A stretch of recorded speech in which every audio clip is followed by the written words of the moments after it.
nous avons alors c'est un double plaisir aujourd'hui, donc nous avons le plaisir d'accueillir le professeur Edward Harris, que je vais présenter dans quelques instants. Ça, c'est le premier plaisir. Et le second plaisir, c'est celui d'inaugurer un nouveau format qui va aussi se trouver sur le site de la Revue des études anciennes bientôt, donc, puisque cette conférence va être filmée, puisque nous souhaitons désormais donner aussi toute sa place à ce nouveau support que nous sommes de plus en plus nombreux et nombreuses à utiliser pour nous informer. Et donc nous avons souhaité, avec la Revue des études anciennes, contribuer aussi à accroître l'espace au fond, des contenus scientifiques et à partir de là, recourir aussi à ces supports. Alors, le professeur Edward Harris est membre du comité de rédaction de la Revue des études anciennes, donc sa présence au fond, nous semblait naturelle. Il a d'ailleurs donné un article dans la Revue des études anciennes en 2012 consacré aux origines de l'esclavage. Vous avez sur la table quelques exemplaires papier pour celles et ceux qui voudraient récupérer un tiré à part. Le professeur Edward Harris est spécialiste de beaucoup de choses, il a énormément écrit, il est en particulier, je crois, un grand spécialiste du droit et de l'histoire du droit, donc on lui doit énormément de contributions dans la série des volumes donc Symposium, qui sont des réunions de chercheurs et chercheuses spécialistes de l'histoire du droit, et aussi beaucoup de commentaires, des plaidoyers éthiques, et on peut, je crois, de manière générale, souligner le goût d'Edward Harris pour la controverse, pour affirmer avec force, vigueur des thèses, et je crois que c'est tout l'honneur aussi de notre vie académique que d'avoir des prises de position, parce que c'est aussi comme ça qu'on fait avancer la science et la recherche, en prenant position, en discutant les uns avec les autres, les unes avec les autres, non pas pour chercher à tout prix à avoir raison, mais simplement pour ouvrir des interprétations nouvelles, pour contribuer à l'avancée de la science. C'est, je crois, quelque chose qui doit faire partie de notre vie académique, de nos habitudes académiques, et c'est pour cette raison que je suis particulièrement heureux de l'accueillir aujourd'hui sur un thème qui m'est cher, de la division du travail dans la cité grecque. Donc c'est un thème bien sûr d'histoire économique, un thème partie de l'histoire sur laquelle le professeur Edward Harris a aussi contribué, avec un volume récent au Cambridge University Press sur, disons, l'oikonomia, l'oikos, l'économie de l'oikos. C'est un ouvrage collectif qui avait eu comme point de départ un colloque à l'université de Durham, où le professeur Edward Harris a enseigné de longues années, après avoir enseigné aux États-Unis. Et je crois qu'il a fini sa carrière à l'université d'Édimbourg. Non.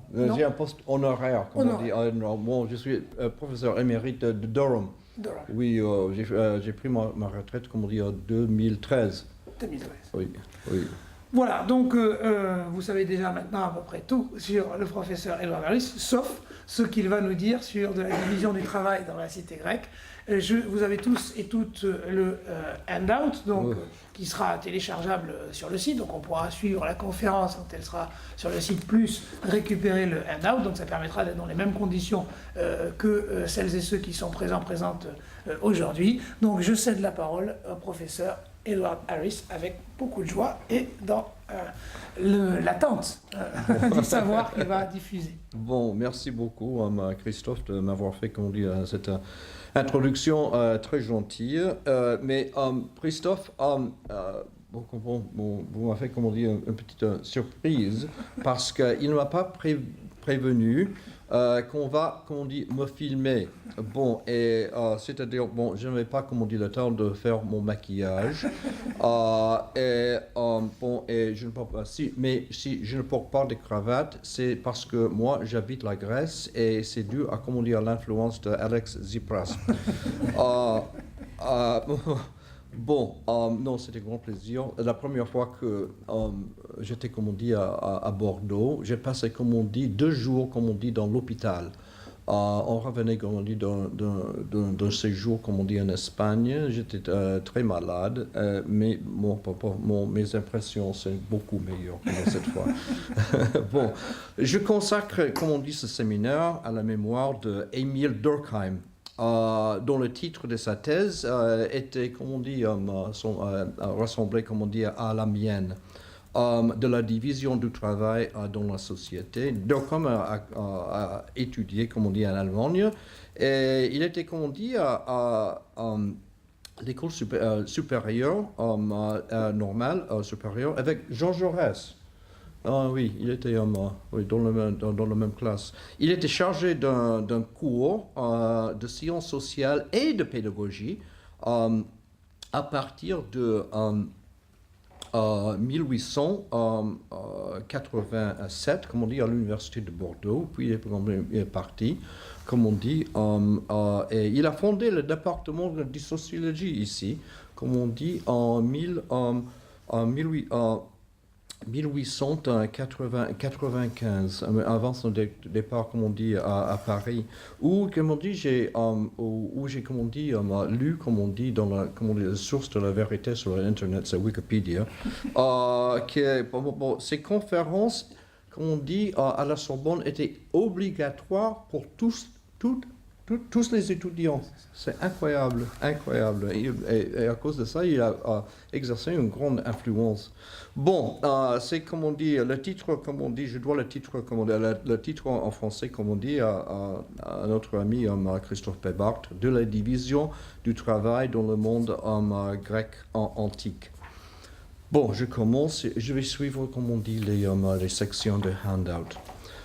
Dans un article que j'ai publié en 2002, j'ai analysé la division du travail à Athènes dans les périodes classiques et hellénistiques. J'ai pu montrer qu'il existait beaucoup de métiers à Athènes. À la liste d'environ 170 métiers que j'ai pu dresser, mon étudiant David Lewis a ajouté une trentaine de métiers. Nous sommes donc arrivés à 200 métiers. En analysant ces listes, j'ai remarqué qu'il y avait beaucoup de spécialisation horizontale, mais très peu de spécialisation verticale. C'est-à-dire que la plupart des artisans n'avaient pas besoin de coopérer pour produire un seul produit ou service. En général, les ateliers ne comptaient que 5 ou 6 personnes au maximum. Il y avait des exceptions, par exemple l'exploitation minière et la construction de grands bâtiments publics, mais somme toute, le niveau de la technologie reste très bas, ce qui explique l'absence générale de la spécialisation verticale. Dans cette conférence, dans cet article, je n'ai pas fait une distinction entre les métiers et les professions. Les métiers sont pratiqués par ceux qui ont une seule compétence, le mot en grec est techné, et produisent un seul produit ou service. Il s'agit de forgerons, de charpentiers, de banquiers, de sculpteurs, etc. etc. Dans presque tous les cas, ceux qui pratiquaient un métier l'ont appris au sein de leur famille. Ils travaillaient avec les membres de leur famille et leurs esclaves. Une profession a certains traits qui la distinguent d'un métier. Et je suis, comme on dit sur le premier passage sur le handout. Selon Larson, un sociologue, professions have professional organization, cognitive base, institutionalized training, licensing, work autonomy, colleague control, and a code of ethics. Professions have high standards of professional and intellectual excellence, and professions are occupations with special power and prestige. They comprise an exclusive elite group dans toutes les sociétés. Les professions cherchent à établir des associations locales et nationales avec des listes formelles de membres et formulent souvent, comme on dit, les codes d'éthique professionnelle. Cette haute estime découle principalement de la fonction sociale supérieure de leur travail, considérée comme essentielle pour la société dans son ensemble et donc comme ayant une nature spéciale et précieuse. Dans ce séminaire, j'analyserai 4 domaines dans le monde grec ancien dans lesquels des métiers sont devenus des professions ou quasi-professions. Dans les arts du théâtre, musiciens et des acteurs, dans les activités intellectuelles avec la naissance des écoles philosophiques, en médecine et en sculpture. Il ne sera peut-être possible d'établir une distinction nette entre profession et métier dans le monde de la Grèce antique. Comme nous le verrons, les niveaux et les types d'organisation variaient parmi ces groupes. D'autre part, il est très clair que tous ces professionnels vivaient de leur salaire payé par leurs clients comme tous ceux qui exerçaient un métier, c'est-à-dire un mistos en grec ancien. Ces professions jouissaient d'un prestige plus grand en raison de la nature de leur travail. Finlay et ceux qui l'ont suivi prétendaient que le travail salarié était considéré comme déshonorant dans le monde antique, indigne de bons citoyens, et qu'une grande partie du travail non agricole était menée par des non-citoyens, en particulier des métèques. Comme nous le verrons, ce que nos sources nous révèlent à propos de ces professions montre de façon décisive que ces hypothèses, mais à mon avis c'est le mot juste, avancées par Finlay, n'ont rien à faire avec la réalité du monde antique. Christophe disait que moi j'écris beaucoup de choses polémiques. Bon, voilà. Le premier domaine que j'examine concerne les musiciens et les acteurs. À Athènes, au cours des 5e et 4e siècles, c'était des citoyens amateurs et des spécialistes qui jouaient dans les spectacles et des festivals dramatiques et musicaux. Au théâtre, par exemple, les chœurs, on dit chœurs, oui, étaient composés de citoyens masculins qui devaient être formés par un enseignant engagé par le chorégos. Ce fut également le cas pour les corps de danseurs, comme nous l'apprennent le discours de Démosthène contre Midias et le discours d'Antiphone sur le choriste.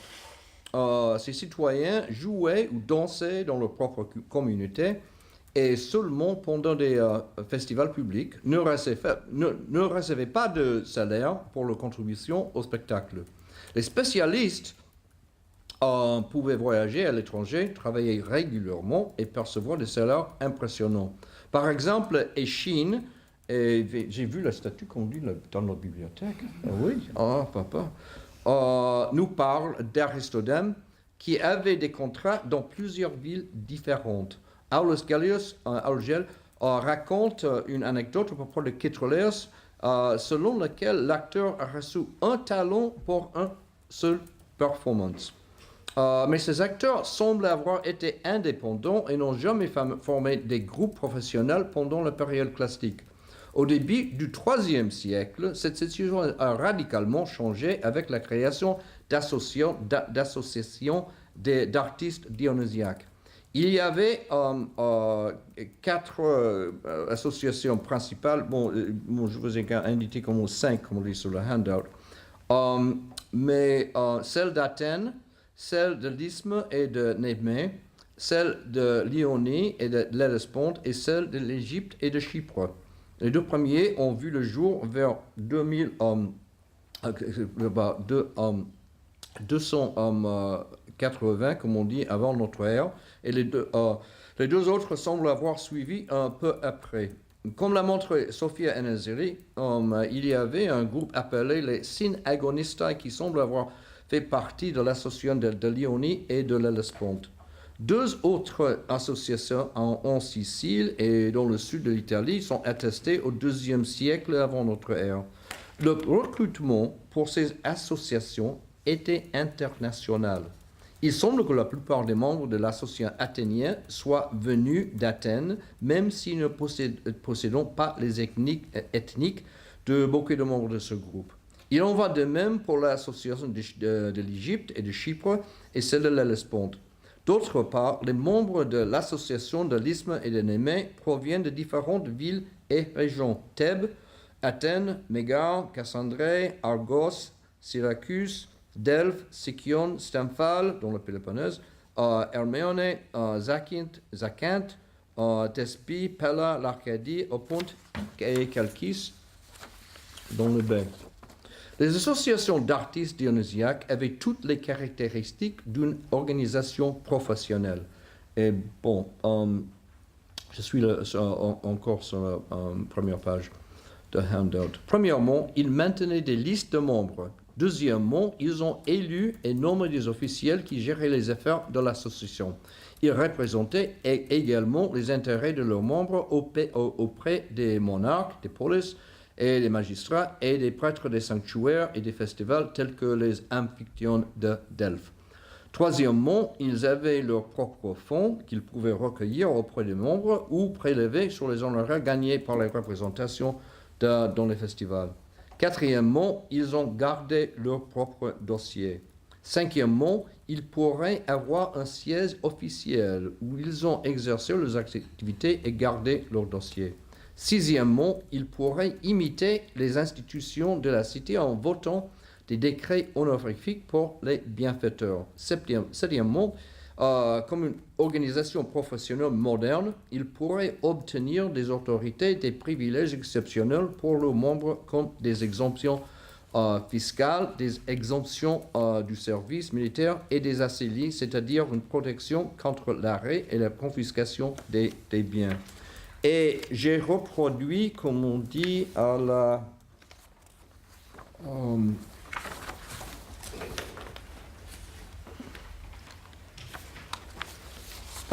la page 6 du handout, comme on dit, un extrait d'une inscription très importante.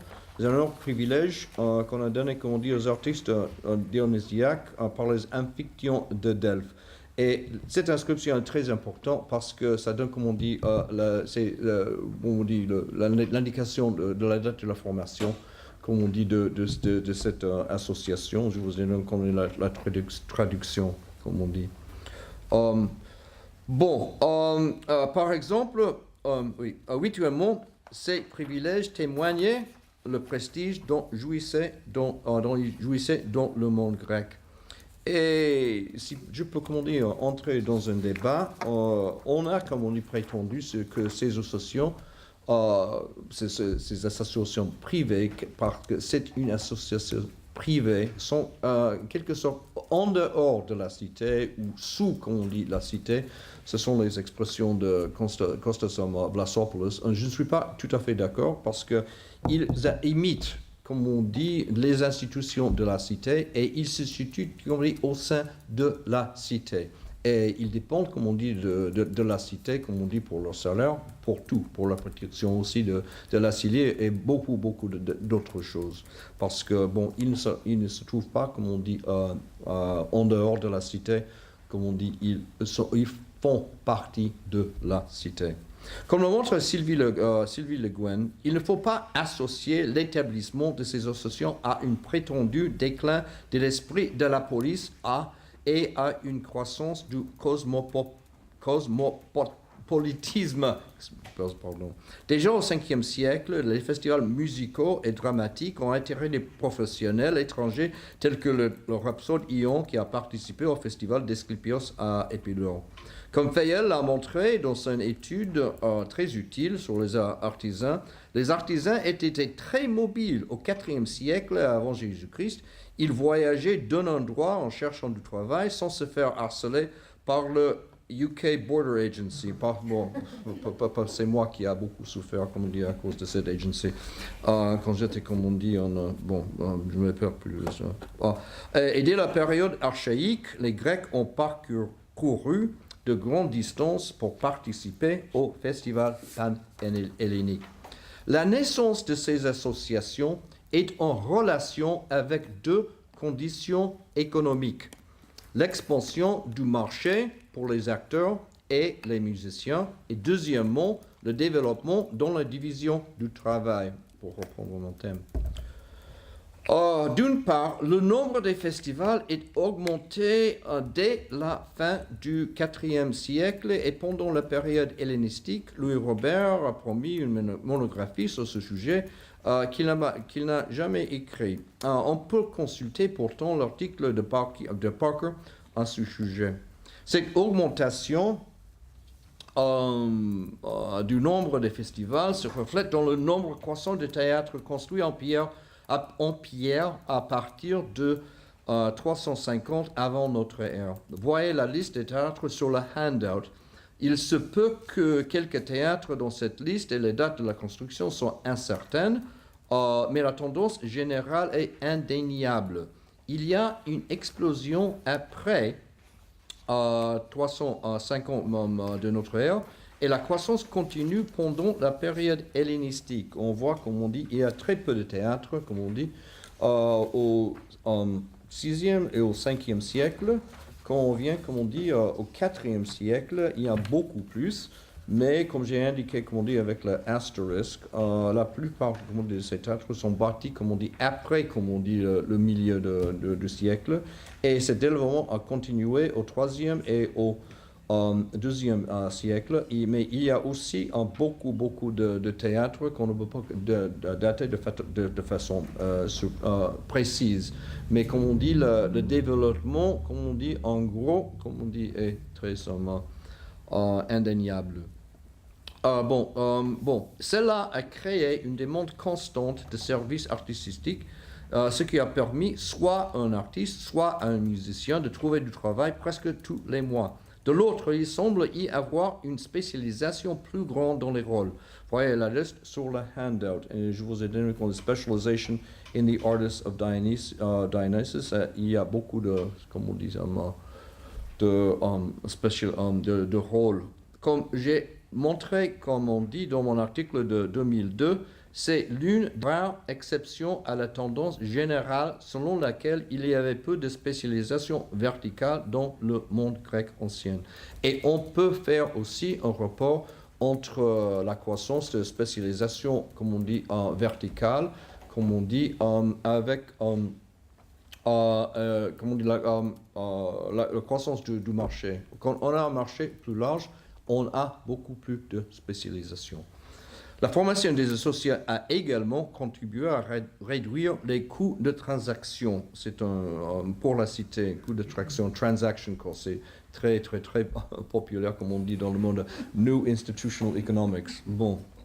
Lorsque les Athéniens organisaient un festival à l'époque classique, ils étaient obligés d'engager des chorégraphes qui, à leur tour, étaient obligés de recruter des artistes parmi leurs concitoyens qui, à leur tour, étaient obligés d'apprendre à danser ou à chanter par un enseignant. Comme Démosthène le révèle dans son discours contre Médias, il pourrait être bien difficile de trouver des volontaires à un moment donné, ce qui pourrait conduire à des problèmes et à des disputes. Et ceux d'entre les chorégraphes qui ont été choisis pouvaient mettre en doute, comme on dit, le choix et se plaindre et montrer qu'il y avait d'autres qui étaient plus riches et plus capables d'épauler cette tâche et d'autres qui n'avaient pas contribué autant qu'ils avaient eux-mêmes. Ce qui conduisait à son tour à l'antidose et à un procès peut-être devant un tribunal. Les associations ont beaucoup simplifié la tâche d'organiser des festivals pour la cité en réduisant ce que les économistes modernes appellent les coûts de transaction costs. Et Ronald Coase, un économiste américain, a fait valoir que le but de la création d'une entreprise est de regrouper dans une organisation des personnes ayant des compétences différentes qui autrement devraient être embauchées un par un et continuellement réembauchées pour fabriquer des produits et fournir des services. Au lieu de trouver plusieurs volontaires pour financer les artistes qui, à leur tour, devaient être recrutés et instruits, la cité pouvait avoir recours à une association qui pouvait fournir tous les services dont la cité avait besoin. Dans le langage du marketing moderne, les associations ont fourni à leurs clients les avantages d'un one-stop shop, c'est-à-dire un supermarché de talents artistiques, une entreprise qui offre de multiples services aux clients. Il a également débarrassé les chorégraphes du devoir d'apprendre les citoyens à danser et à chanter. Une association regroupait une gamme complète de professionnels qui n'avaient pas besoin de leçons de musique et de danse. Par le contrat avec une association, la communauté politique ou le sanctuaire pouvait déléguer la tâche de surveiller les artistes. Lorsqu'un artiste ne se présente pas à un festival, l'association prend la responsabilité de le faire discipliner en lui infligeant une amende ou en l'expulsant. Du monde du théâtre, il n'y a que pas à faire pour arriver au monde des professeurs. Les des deux professions ont beaucoup en commun.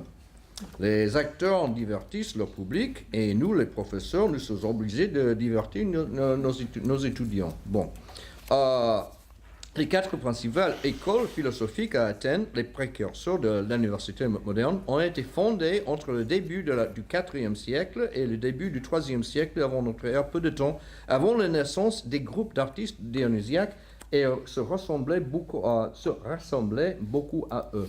L'Académie de Platon fut probablement fondée dans les années 380, l'école péripaticienne du lycée dans les années 330, le jardin d'Épicure vers 300 avant notre ère et la Stoa de Zénon au début du IIIe siècle avant notre ère.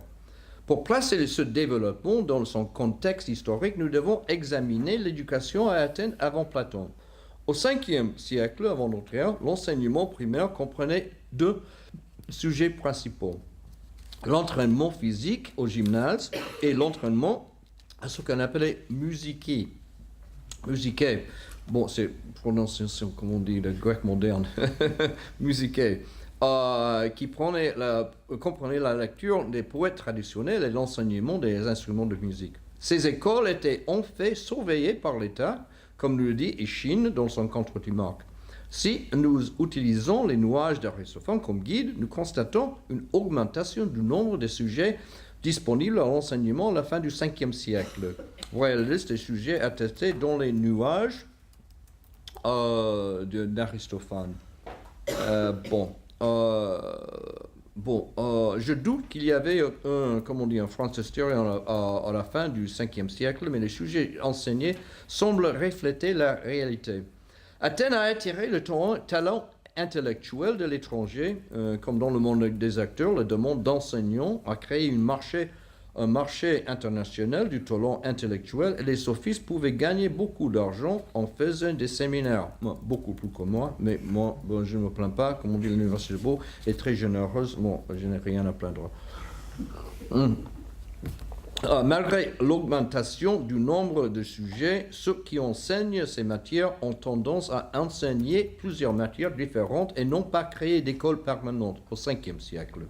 Si nous pouvons croire, comme on dit, le portrait de Platon, Gorgias a prétendu être capable de parler de bien n'importe quel sujet du tout.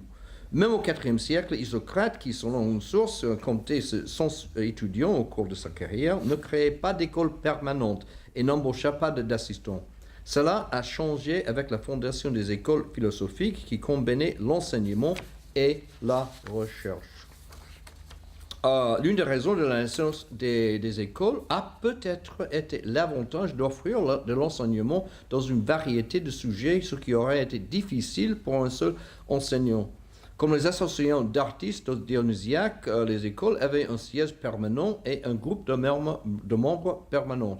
Ils ont également élu les directeurs de ces écoles, la direction de l'académie passant de Platon à Speusippe, qui à son tour a été remplacé par Xénocrate, la direction du lycée d'Aristote passant à Théophraste, ainsi de suite. Wilhelmovitz croyait que l'académie était organisée comme un théasos, un groupe religieux, mais Lynch a montré que cette hypothèse est intenable. À l'instar des associations dionysiaques, les écoles philosophiques disposaient également de fonds collectifs pour soutenir les activités de l'école. Speusippe charge les frais de scolarité à l'académie pour laquelle il était critiqué, mais Platon a reçu de l'argent de Dion, Dionysius et d'autres, et a contribué à ses propres fonds. Le lycée a reçu des donations des rois de Macédoine. C'était comme on dit, un centre de recherche. Ayant acquis des terrains et des bâtiments et des donations de leurs étudiants, on pouvait également créer des bibliothèques. Contrairement aux artistes dionysiaques, les philosophes n'ont pas, eux, à se déplacer à la recherche d'un public. Leurs clients étaient soit riches, soit intellectuellement ambitieux, et peut-être tous les deux, et étaient disposés de voyager à Athènes en quête de connaissances. Cela a continué jusqu'à la fin de l'Antiquité. Mais malgré la publicité négative d'Aristophane et comme on dit, le procès de Socrate pour l'impiété, les philosophes ont pu améliorer, comme on dit, leur image professionnelle au IIIe et au IIe siècle avant notre ère. Plusieurs philosophes sont devenus si célèbres et si respectueux que les Athéniens les ont envoyés au Sénat comme ambassadeurs. Chrysippe a obtenu la citoyenneté et Zénon et Chrysippe ont reçu l'honneur de l'enterrement public. Selon Pausanias, il y avait une statue de Chrysippe dans le gymnase et Knopfler a récemment montré que le philosophe Ménédème d'Érythrée a été fait proxénos pour les Delphiens. Il y avait une statue de Carnéades installée dans l'Agora et vers 150, les Athéniens envoyèrent à Rome les philosophes Carnéades, Critolaos de Lycéum, Diogène de la Stoa, pour représenter la ville dans l'affaire de Doropos. Il est frappant qu'aucun de ces trois n'était citoyen athénien à l'époque. Les philosophes ont fait un si bon travail avec leur réputation professionnelle que les Athéniens encouragèrent les Éphèbes d'assister aux leçons des philosophes de l'académie, du lycée et de Ptolémée en 118. Et bon, je vous ai demandé le passage, comme on dit, au bout de la page 3. Et comme vous pouvez dire, comme on dit, lire. Et ils ont dit qu'ils ont assisté, comme on dit, à toutes leurs leçons. Ils étaient de bons étudiants, les Éphèbes. Bon, mais comme Christian Habeck l'a astucieusement observé, les Éphèbes n'étaient apparemment pas encouragés d'assister aux leçons des épicuriens. Bon, on peut le comprendre très bien. On pourrait ajouter que l'ambassade envoyée à Rome n'incluait pas un membre du jardin. En fait, être entouré de philosophes devint tellement à la mode que les monarques hellénistiques les invitaient dans le royaume. Ptolémée a fait construire le musée d'Alexandrie, une sorte d'institut d'études avancées et humaines. Deux a fait construire une grande bibliothèque à Pergame. Bon. Je passe aux médecins. Les médecins dans le monde grec ancien exerçaient une profession un peu différente. D'abord, leur occupation est attestée dès les poèmes homériques et le docteur Démocédès de Croton a eu une carrière internationale impressionnante vers la fin du VIe siècle avant notre ère. Une époque où Hérodote nous dit que Croton et Cyrène est célèbre pour leurs médecins. Les médecins différaient des philosophes et des acteurs parce qu'ils avaient un ancêtre légendaire, Asclépios, qui était vénéré comme un héros et avait des sanctuaires partout dans le monde grec. Les plus connus étant à Épidore et à Kos. Mais les médecins ne semblent pas avoir formé d'associations liées à ces sanctuaires ou avoir pratiqué la médecine dans ceux-ci. Comme l'ont montré les Edelstein, les inscriptions sur les cures d'Épidore ne mentionnent jamais les médecins, avec peut-être une ou deux exceptions, qui semblent n'avoir joué aucun rôle dans le sanctuaire. Le sanctuaire d'Asclépios à Corinthe a été fouillé par l'école américaine.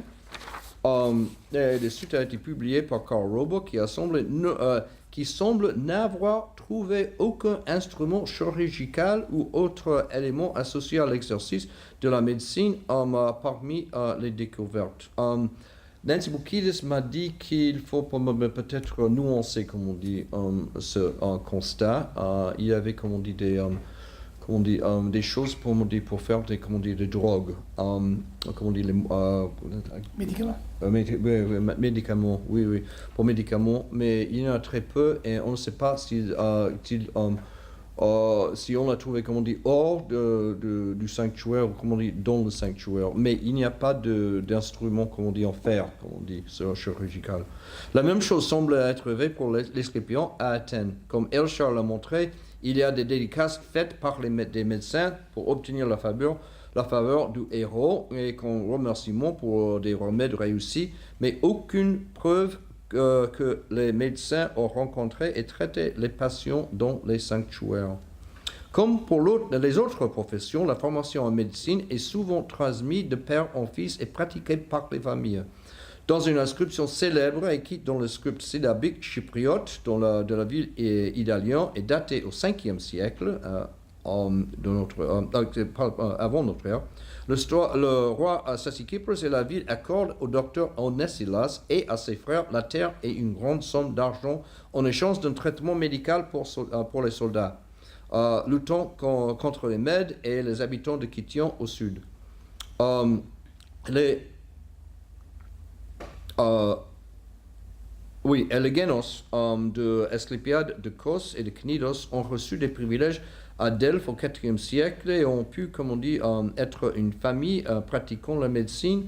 Mais Smith récemment, comme on dit, remet en question ce point de vue. Dans le sermon d'Hippocrate, le docteur jure d'enseigner à ses fils et aux fils de son maître l'art de la médecine. Plusieurs inscriptions mentionnent des fils qui ont appris de l'art de la médecine par leur père. Dans son ouvrage sur les procédures anatomiques, Gallo dit, comme on dit, l'art a fini par être transmis non seulement aux parents, mais aussi à ceux qui sont en dehors de la famille. D'où l'art n'était plus exclusif à la famille d'Asclépiade. Dans le Protagoras de Platon, le philosophe révèle que n'importe qui pourrait aller à Hippocrate et le payer pour l'enseignement en médecine. C'est-à-dire, comme on dit, cette profession s'est répandue, comme on dit, hors comme on dit, de la famille, des une période, dès comme on dit, le 5e siècle avant notre ère. Dans le handout, j'ai donné un texte et une traduction du décret de Halasarna. C'est à la page 6, 7. Oui, 6 et 7. Et 8. Je vous ai donné, il y a une traduction de Joanna, comme on dit, et ça, c'est une traduction, comme on dit en anglais. C'est une inscription, je ne vais pas, comme on dit, lire, comme on dit, toute l'inscription, mais ça nous révèle beaucoup à propos de la profession des médecins. Onasandre a étudié la médecine chez Antipatre de Kos, qui a servi comme médecin public. Il a ensuite été son assistant pendant de nombreuses années avant d'établir son propre cabinet dans la ville. Comme le note justement Vivian Nutton, cependant, ce passage de l'élève à l'assistant, au praticien indépendant, se fait sans référence à une école de l'expérience et de l'apprentissage de Kos avec son maître. Et non dans un établissement d'enseignement. Le dème d'Alessandro lui a demandé ses services, même si les autres clients l'ont payé, il n'a pas payé ceux d'Alessandro. Et ça c'est la raison de ce décret honorifique. En conséquence, le dème lui a accordé le droit de participer aux cérémonies religieuses de la dème, ce qui semble indiquer qu'il n'était pas un membre du dème et peut-être pas même un citoyen, même pas un citoyen. Ils ont également mis en place un décret dans le sanctuaire local d'Apollon. Les honneurs sont très mineurs, mais il ne faut pas sous-estimer la valeur de la publicité acquise par le décret, ce qui aurait inévitablement contribué à attirer davantage de clients payants. Le décret révèle également l'importance de maintenir une bonne réputation pour l'éthique personnelle. C'était beaucoup plus important pour un médecin que pour des acteurs ou d'autres artisans en raison de la nature de leur relation avec leurs clients. Un acteur jouait sur scène pour amuser son public, mais un médecin examinait en privé ses clients, patients, qui lui confiaient des détails intimes au sujet de leur corps, hommes et femmes. Il pourrait prendre des décisions avec des implications sérieuses pour leur survie. Cela était particulièrement important lorsqu'il s'agissait de traiter les femmes et d'expliquer le souci de déontologie des écrivains hippocratiques. En fait, ces questions sont spécifiquement abordées dans le sermon d'Hippocrate, où le médecin doit jurer qu'il n'aura pas de relations sexuelles avec les patients et ne révélera pas leurs secrets. De l'autre côté, l'État grec n'exigeait pas que les médecins passent des examens publics ou obtiennent des licences. Comme nous pouvons le voir dans le cas de Don Alessandro, il a établi sa réputation d'abord pour son association avec son maître, qui était un médecin public et a reçu des honneurs de la ville, et ensuite sa réputation s'est répandue de bouche à l'oreille.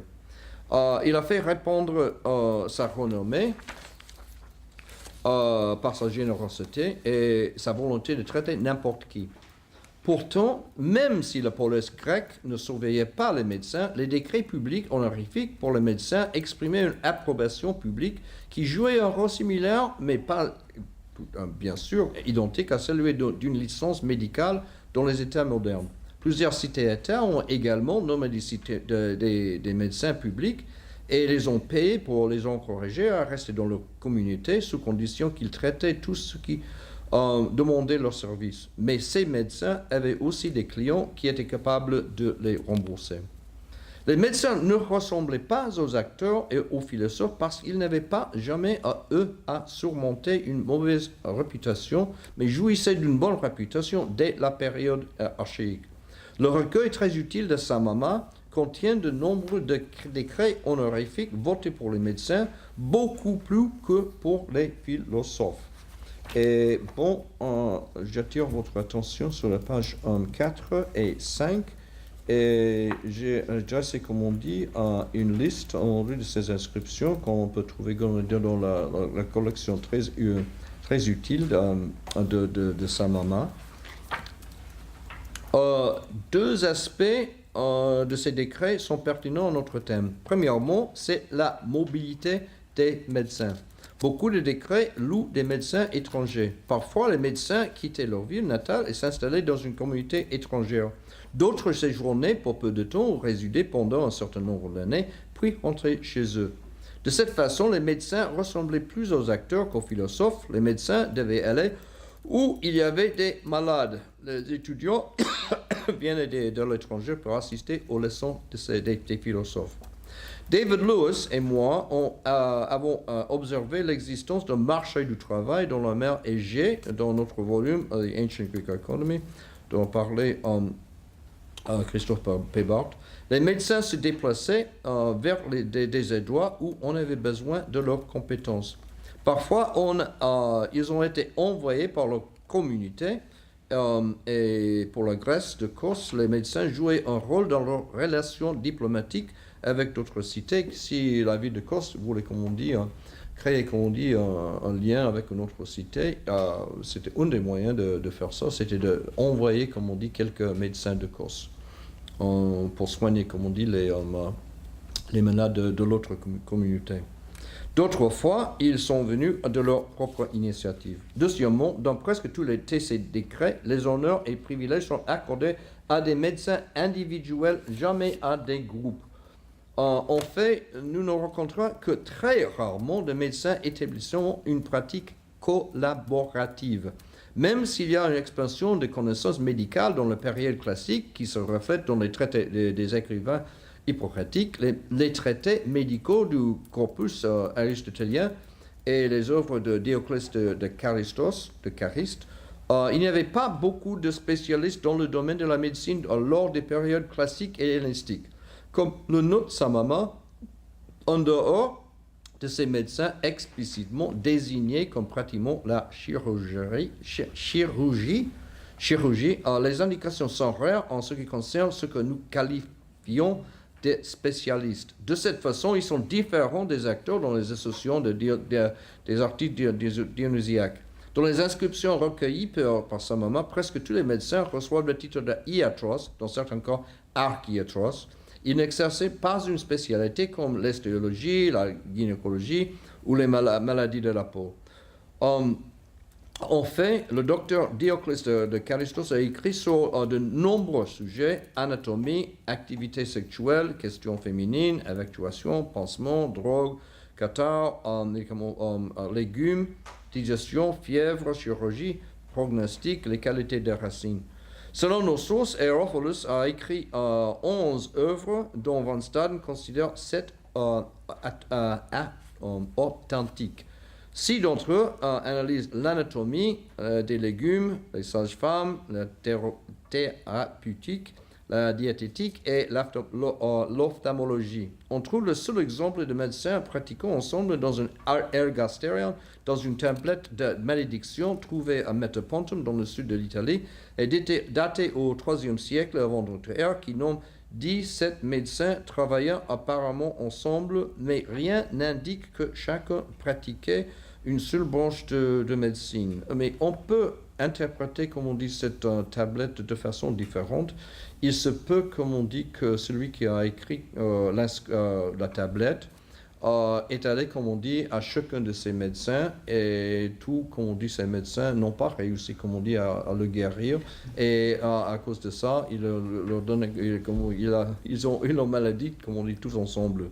Mais les médecins se distinguent donc des artistes ordinaires de trois manières. D'abord, ils se sont montrés très soucieux de l'éthique personnelle. Deuxièmement, ils jouissaient d'une grande estime dans les cités grecques et dans les cours des monarques hellénistiques. Et troisièmement, il y avait l'équivalent d'une revue professionnelle. Ça, c'est très important pour une profession. Oui, Oui, oui. vous avez raison, papa. C'est-à-dire un genre distinct de littérature technique qui contribuait à diffuser les meilleures pratiques et démontrer leur rôle important dans la société. Je ne peux pas analyser ici les liens entre la philosophie et la médecine, mais plusieurs traités médicaux ont le but de créer une base théorique pour la pratique de la médecine. Mais comme Harry Plackett remarque dans le passage sur le handout, je vais le lire comme on dit en anglais, that a thorough philosophical training may well have enabled the physician to communicate with his patients better and perhaps even to cure them more successfully, or at least to make them believe it, is true enough. But I do feel that it was also, and above all, a mechanism for acquiring social respectability in a society in which rhetors, sophists, and rhetorically trained elite members increasingly dominated urban politics. Et cela a également aidé à distinguer les vrais médecins des charlatans avec lesquels il était manifestement en concurrence. Cela signifiait que les médecins se souciaient de leur identité professionnelle plus que d'autres professions, ou du moins qu'ils faisaient semblant de le faire. Bon, on passe, comme on dit, aux sculptures. Bon. Et bon, une des vertus, comme on dit, d'un handout, c'est que, comme on dit, le public, c'est quand celui qui parle s'approche de la fin. Bon, les sculptures étaient une autre profession qui pouvait jouer d'un prestige considérable, attirer des étudiants de l'extérieur de leur propre communauté et servir des marchés bien au-delà des frontières de la ville. Au 5e siècle, Phidias a acquis une réputation internationale pour son travail. Ses commandes les plus célèbres étaient à Athènes pour la statue d'Athéna, à l'Olympie pour la statue de Zeus. Il a plusieurs élèves athéniens tels qu'Alcmène et Callimaque, et a également attiré des élèves de l'étranger tels qu'Agoracrite, Paros, Paionis de Mende en Thrace. Au IVe siècle, Praxitèle a établi une renommée internationale. Selon les sources littéraires, ses travaux se trouvaient à Delphes, Édis, Lébadé, Mantinée, Mégare, Mécène, Olympie, Platée, Thespie et l'île d'Antikythère. On connaît aussi des travaux dans les villes d'Asie mineure, Parion, Carion, l'Alexandrie de Carie, Halicarnasse et Kos. Il semble également avoir écrit à suffisamment de richesses pour que son fils, Képhisodote, serve de triérarche ou de syntréarche plusieurs fois. Sa famille a produit plusieurs générations de sculptures et semble produire de la sculpture depuis un siècle. Non, Damophon de Mécène était un autre sculpteur qui est devenu très riche. Damophon est une figure inhabituelle parce que plusieurs de ses travaux sont mentionnés par Pausanias, mais il n'est pas mentionné dans le chapitre consacré aux sculptures dans l'histoire naturelle de Pline. Cela a conduit Lévi et Marcadée de dater sa carrière sous le règne d'Adrien, mais plus tard, ils ont changé d'avis. Les historiens de l'art grec le placent maintenant au IIe siècle avant notre ère. Il y a de bonnes raisons de dater sa carrière dans la première moitié du IIe siècle. Damophon était un citoyen de Mécène et a créé beaucoup de sculptures pour sa ville natale. Selon Pausanias, Damophon a sculpté la mère des dieux, faite de marbre de Paros et de la statue de culte Lafria. Pour le sanctuaire d'Asclépios, dans le centre de la ville, il a fait plusieurs statues de marbre d'Apollon, des Muses, d'Héraclès et la ville de Thèbes.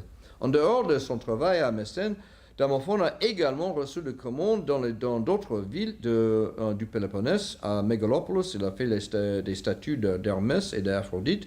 À Lycosaure, il a fait des statues de Déméter, de Corée et d'Anisus pour le sanctuaire de Corée, dont les fragments ont été découverts, sont exposés au Musée national d'Athènes. À Aiguillon, il a produit une statue d'Elétuia. Peut-être sa commande la plus prestigieuse était de réparer la statue de Zeus à l'Olympie, le chef d'œuvre de Phidias. Ça lui a valu les honneurs du peuple d'Élys. Il a également reçu des honneurs du peuple de Lycosaure pour sa génération en libérant la ville de certains paiements à l'égard d'une promotion. Je vous ai donné le texte sur le handout et c'est sur, comme on dit, page 8 et 9. Oui, je vous ai donné, comme on dit, le texte, le handout et une traduction, comme on dit, en anglais. C'est une inscription, papa. Comme je vous ai indiqué, je ne sais pas pourquoi, l'inscription, on peut voir, comme on dit, l'inscription, comme on dit à Mécène. Il est là, comme on dit, il y a presque, comme je vous ai dit, comme on dit, il y a presque 100 lignes de cette inscription. Mais Temelis, comme on dit, a choisi, n'a publié, comme on dit, que la moitié de cette inscription. L'autre partie de l'inscription reste inédite, oui, depuis plus que 20 ans. Bon, je ne dis plus.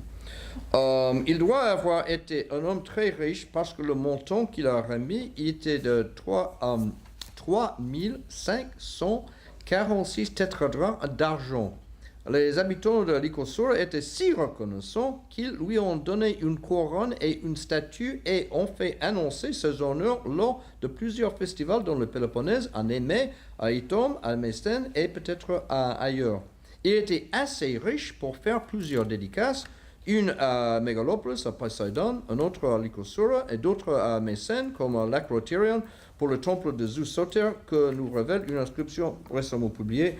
Et je vous ai donné, comme on dit, le texte de cette inscription à la page 10.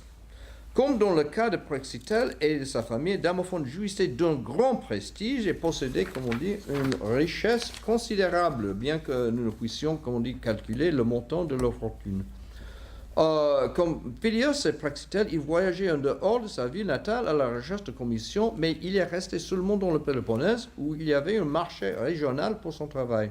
Bien que nous connaissions quelque chose au sujet de sa famille et des bienfaits, nous ne savons rien de son atelier, de ses collaborateurs et de son propre maître. Bon, on peut étudier la collaboration des sculpteurs et les structures des ateliers à partir des inscriptions trouvées à Rhodes et datées des 4 siècles entre environ 400 avant notre ère et environ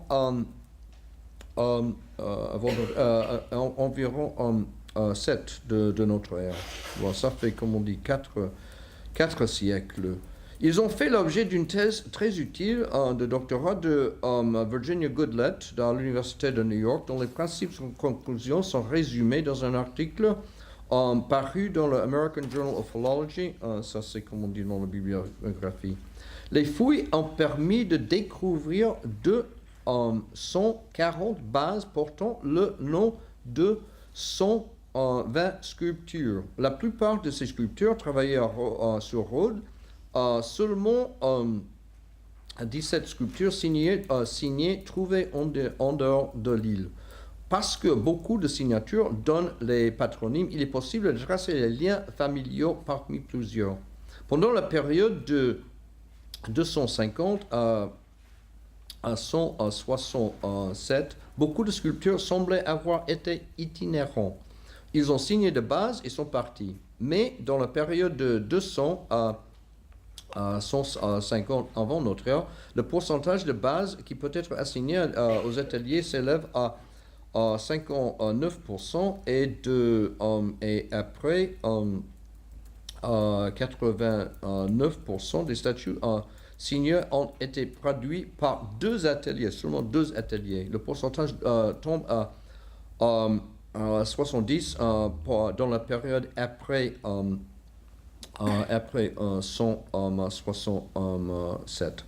Le premier atelier fameux de famille est celui de Menastimos, qui est attesté au IVe siècle et continue dans le IIe siècle avant notre ère. Deux membres de sa famille étaient assez importants pour être mentionnés Pline. Menastimos et son frère Timagoras ont également tenu la position des hieropoi au sanctuaire d'Apollon à Camiros, ce qui révèle leur statut élevé dans la société. Beaucoup de sculptures travaillant sur Rhodes étaient indigènes, mais il y avait aussi beaucoup d'immigrants. Deux sculpteurs, Zénon et Sosipatros, sont venus de Soloï au IIe siècle. Un autre citoyen de Soloï, Epicharmos, est arrivé vers 150 avant notre ère et a eu une longue carrière d'environ 50 ans.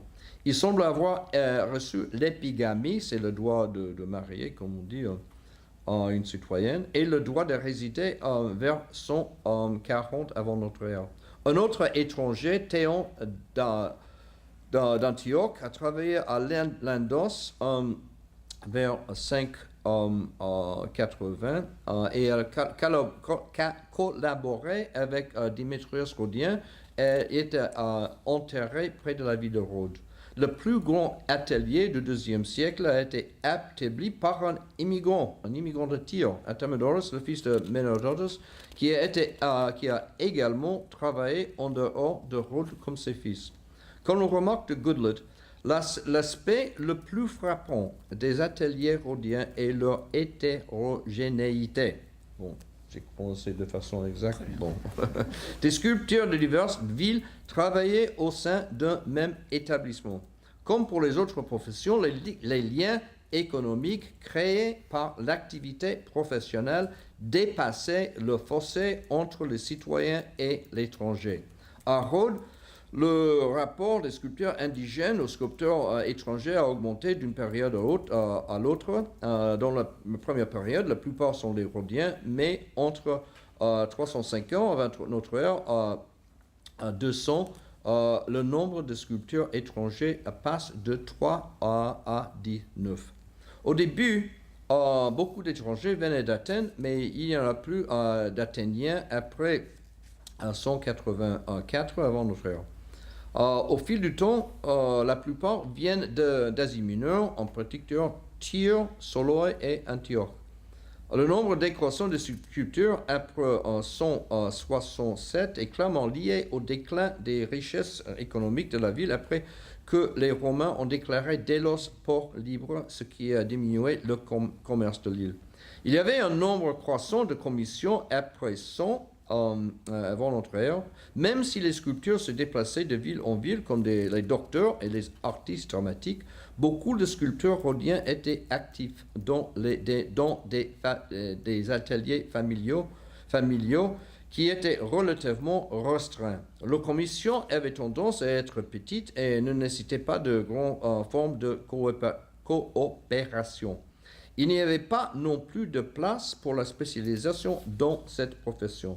Certains travaillaient principalement en bronze, d'autres en marbre, mais beaucoup de sculpteurs travaillaient en bronze et en marbre. La demande de statues n'a pas élevé le niveau de spécialisation verticale.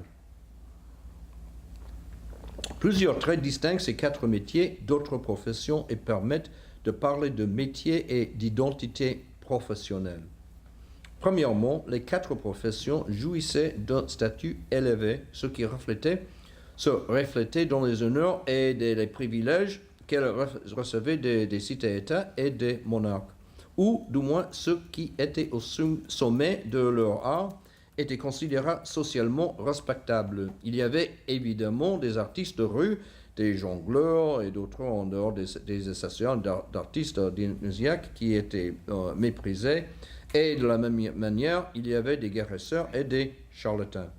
Mais en général, le fait que les artistes des arts dramatiques, les médecins et les sculpteurs aient reçu une mauvaise image ne diminue rien leur statut aient reçu, un mistos, oui, un salaire, ne diminue rien leur statut aux yeux de leurs contemporains. Il faut rappeler que le docteur Eryximach assiste au symposium de Platon à côté d'Alcibiade, un homme politique éminent d'Athènes. Et Phidias est membre du cercle de Périclès, même si cela a pu se transformer en désavantage, si on peut croire certaines des histoires scandaleuses racontées à son sujet par Plutarque. Malgré le respect de Socrate pour les artisans, nous ne voyons pas de potiers, de charpentiers, de forgerons, de boulangers, de bergers, de cordonniers, de marchands ou vendeurs de chaussées saucisses comme interlocuteurs dans les dialogues de Platon. Deuxièmement, tous les quatre professions ont nécessité un apprentissage prolongé, même si certaines compétences étaient transmises au sein de la famille, nous le voyons en particulier chez les sculpteurs d'Europe, les apprentis et les enseignants n'étaient pas toujours liés par les liens de parenté. Troisièmement, la demande pour les compétences de ces professionnels leur a créé un marché international du travail. Quatrièmement, ceux des arts de la scène et de la philosophie forment des groupes permanents avec des dirigeants élus des bâtiments appartenant au groupe et des fonds communs. L'étude de ces professions a des implications importantes pour l'étude de l'économie de la Grèce ancienne. Les activités des acteurs et des musiciens, des médecins, des sculpteurs et des philosophes révèlent que les relations sociales et économiques dans la cité grecque n'étaient plus basées sur le statut et sur les liens de famille. Par contre, elles étaient de plus en plus basées sur le contrat. Ces hommes travaillaient pour un mistos. Certains groupes de professionnels travaillaient dans les ateliers familiaux, mais leurs clients ne leur étaient pas liés par les liens de parenté ou de mariage. Pour emprunter les termes de Ferdinand Tönnies, le grand sociologue allemand, les Grecs vivaient dans les polis des périodes classiques et hellénistiques avaient fait la transition de Gemeinschaft à Gesellschaft. Cela était d'une importance capitale pour le développement des marchés. On ne trouve aucune analyse de ce sujet important dans le récent livre de Josiah Ober sur l'économie de la Grèce antique, qu'on a récemment traduit en français. Et Alain Brasson ne consacrait que quelques pages à ce sujet dans son livre qu'il a publié, en français il y a 10 ans, mais il a publié, en traduction en anglais en 2015. Et c'est un livre que j'admire beaucoup. Dans son livre Institutional Change and Economic Performance, Douglas North a identifié 3 formes d'échange. La première forme d'échange qui caractérise la plus grande partie de l'histoire économique a été l'échange personnalisé impliquant la production à petite échelle et le commerce local. La répétition, l'homogénéité culturelle, c'est-à-dire un ensemble commun de valeurs, et l'absence de mise en application pour les tiers, et on en a fait peu besoin, ont été des conditions typiques. Les parties sont contraintes par les liens de parenté, des liens des échanges d'otages ou des codes de conduite des commerçants. Fréquemment, l'échange se déroule dans un contexte de rituels et de préceptes religieux pour contraindre les participants. Le développement précoce du commerce interurbain et interculturel des frères d'Europe médiévale reposait sur de telles constructions internationales. Ça c'est, comment dire, le premier, étage du développement économique. Mais la troisième forme d'échange est la plus avancée et l'échange impersonnel avec l'application par des tiers. L'application par des tiers, ça veut dire que si on, comme on dit, on a un contrat, on peut faire le respecter devant un tribunal, c'est-à-dire, comme on dit, application par les tiers, third party enforcement en anglais.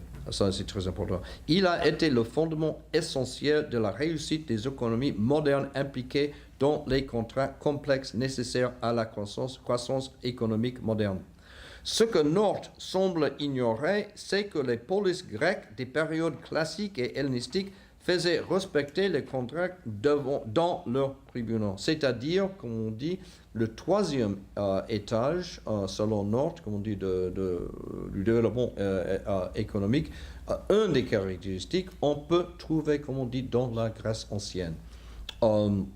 Cela a permis à ceux qui travaillaient dans les professions de vendre leurs produits et services en dehors de leur communauté. Nous voyons les artistes dionysiaques voyageant dans la mer Égée et en Asie mineure. Nous voyons des médecins se déplacer dans toute la Méditerranée orientale et nous voyons les sculpteurs recevoir des commandes dans plusieurs villes. Il n'y avait également aucun préjugé social contre ces hommes qui ont gagné un mistos. Pour revenir, comme on dit, à ce thème, je dois, comme on dit, exprimer mon admiration, comme on dit, pour le travail de Philippe Gautier, qui a publié en 72, comme on dit, un livre très important, le Symbola, sur les relations entre citoyens et étrangers.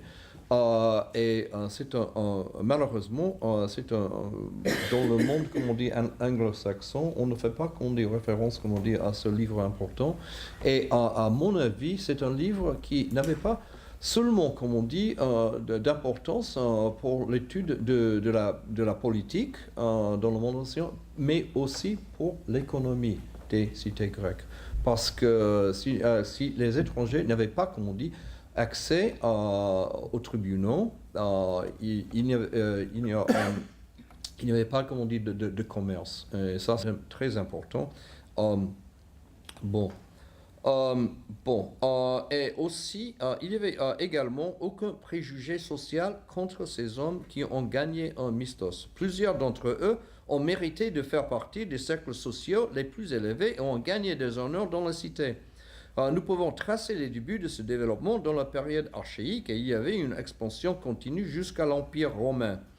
Rien ne pourrait mieux illustrer les avantages de la libre circulation des travailleurs et des artisans pour l'économie du monde grec. Ce sont ces marchés en expansion qui expliquent la remarquable croissance économique de la Grèce antique. C'est une leçon qui semble avoir été perdue pour la majorité des citoyens britanniques qui ont voté lors du référendum de 2016. Merci.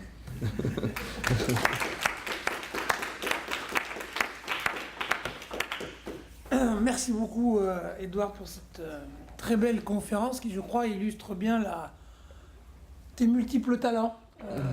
L'érudition, il suffit de regarder le handout pour voir la somme de travail, la minutie avec laquelle tu rassembles ta documentation, et en même temps, du début jusqu'à la fin, des envolées conceptuelles et la volonté de rattacher ces informations de détails à un raisonnement beaucoup plus général en histoire économique, mais même plus largement en histoire tout court. Et ça, je crois que c'est une très très belle leçon pour tout le monde de voir comment on doit articuler érudition et histoire et qu'il n'y a pas d'opposition entre érudition et histoire. On ne peut pas faire de l'histoire sans érudition, mais l'érudition toute seule n'est pas de l'histoire, car il ne suffit pas d'avoir la liste des professions, etc., pour aboutir aux conclusions que Edward Harris vient de tirer et de nous proposer. Je crois que ça, c'est pour moi, je te remercie vraiment beaucoup, parce que je trouve que c'est vraiment extrêmement important de le voir en acte de voir comment il faut mobiliser beaucoup de savoirs, donc comment dirais-je, les théories à la mode donc de Douglas North, mais aussi Émile Durkheim, hein, donc pour la division du travail, qui est un thème majeur hein, en réalité pour comprendre les sociétés, et malheureusement un thème souvent sous-estimé, sans doute parce que c'est le premier travail de Durkheim, c'est 1892, donc c'est sa thèse, et c'est un travail qui est encore marqué par la véritable recherche de Durkheim qui va aboutir à la sociologie, et même si c'est donc quelque chose de très important, parce que c'est une manière de rendre compte de la structure d'un monde, hein, puisque de la division du travail, il en déduit la notion de solidarité, c'est-à-dire ce qui fait tenir. Hein, et il dit qu'on passe de la solidarité mécanique, c'est automatique, on n'y a pas réfléchi, à ce que Edward vient de décrire, à savoir la solidarité organique. Hein, donc on a un véritable corps qui fonctionne. Et je trouve que de travailler sur ces professions, ça rend tout d'un coup le monde grec extraordinairement concret, puisqu'on comprend que ce n'est pas un réseau qui se constitue, etc., mais qu'il y a une véritable structure dans laquelle des relations se nouent, et que finalement la structure est antérieure aux relations qui se nouent, et donc on ne peut pas regarder que d'un côté l'histoire économique, qui serait comment des agents cherchent à maximiser leurs profits n'importe où, partout, etc., ou même d'ailleurs à réduire les coûts de transaction. Mais on voit au contraire comment c'est à la fois des changements matériels, avec des évolutions de richesse, etc., mais sans doute aussi des changements de conception hein, qui peuvent amener certains métiers à devenir des professions ou au contraire d'autres métiers à se réorganiser, à changer, à prendre une dimension internationale sans nécessairement devenir des professions. Donc on voit, je crois, à quel point il est vain de chercher une sorte de loi économique générale qui permettrait de rendre compte de ce phénomène de la division du travail, mais qu'inversement, de prendre ce thème général de comment on divise les activités au sein d'une société permet d'en saisir les échelles pertinentes pour les comprendre, mais aussi de saisir les multiples formes d'organisation qui composent une société, si on prend le monde grec comme une société, ou les cités grecques, donc composent des sociétés.